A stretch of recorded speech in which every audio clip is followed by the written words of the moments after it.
Well, good morning. Hope you're doing well today. Another beautiful day God's given us. If it's raining, the sun's shining, or just clouds, it is a beautiful day because Jesus has given us this day to rejoice and praise Him and to thank Him for all of His mercies and grace. And I'm so thankful today for His goodness that He has shown to me and my family and to our church. And I just pray that you will continue to pray for us as we continue to pray for you. I want to talk today in 1 Timothy chapter 1, verse 5. 1 Timothy chapter 1, verse 5. It says, "Now the end of the commandment is charity, out of a pure heart, and of a good conscience, and of faith unfeigned." 1 Timothy chapter 1, verse 5 here. The aim of our charge is love. Everything we do for God, especially God and the work of the kingdom, must be done with love. And it says a love that issues from a pure heart and a good conscience and a sincere faith. In other words, you're walking with the Lord. Your faith is in the Lord. Your good conscience because you're walking as close to being perfect as we can, even though we know we won't be perfect, but we're trying our best. And this verse emphasized that the ultimate goal of Christian instruction should be to cultivate love, which arises of a pure heart, a good conscience, and a genuine faith. When we are talking to other Christians, when we're teaching in class, maybe preaching a sermon, or witnessing to the lost, we're to do it with love.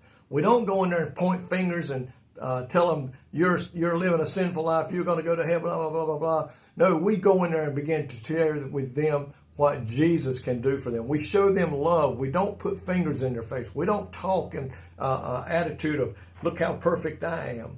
We love on them. We show them compassion. The aim of our charge refers to the purpose of the instructions and the guidance given to believers.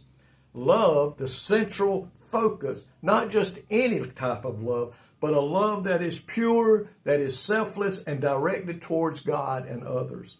A pure heart is a heart cleansed from sin and worldly desires. And that's, folks, that only happens when we give it to Christ and let the blood of Christ covers our sin. And then we live according to His word.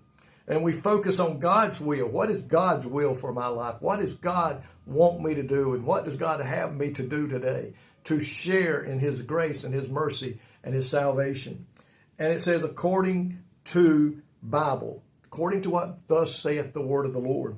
A good conscience is a conscience that is clear, aligned with God's word, and guiding one towards, it says, righteous actions. In other words, we are living by what thus saith the word of the Lord. And when we do that, and we try our best to do that with the help of the Holy Spirit, yeah, we're going to struggle sometimes, and we will even fall sometimes.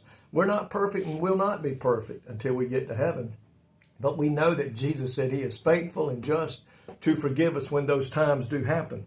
But we live according to what God's word says. Sincere faith is genuine and authentic belief in Jesus Christ, not just a superficial or an outward profession, says one Bible site that I looked at it. In essence, Timothy 1:5 teaches that the goal of Christian teaching should be to inspire genuine love rooted in a transformed heart, a clear conscience, and sincere faith. Folks, when we begin to talk to other people, they're going to know right off the bat, are we sincere in what we're doing by the way we talk, by the way we conduct ourselves, by the way we present what it is we're trying to tell them.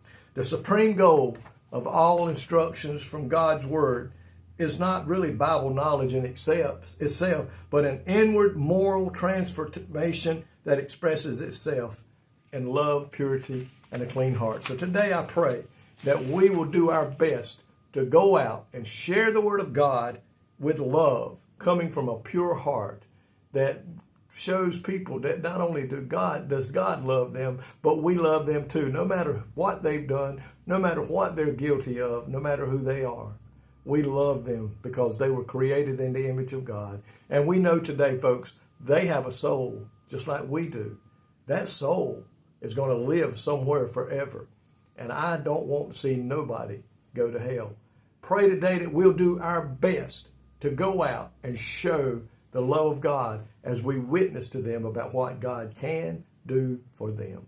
Lord, we thank you today that you tell us in your word, how do we go about working for the kingdom of God?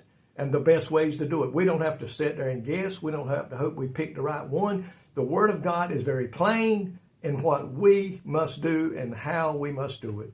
And I pray that you'll guide each and every one of us and help us do that today. In your precious name, amen. May God bless you today is my prayer, and I want you to know I love each and every one of you.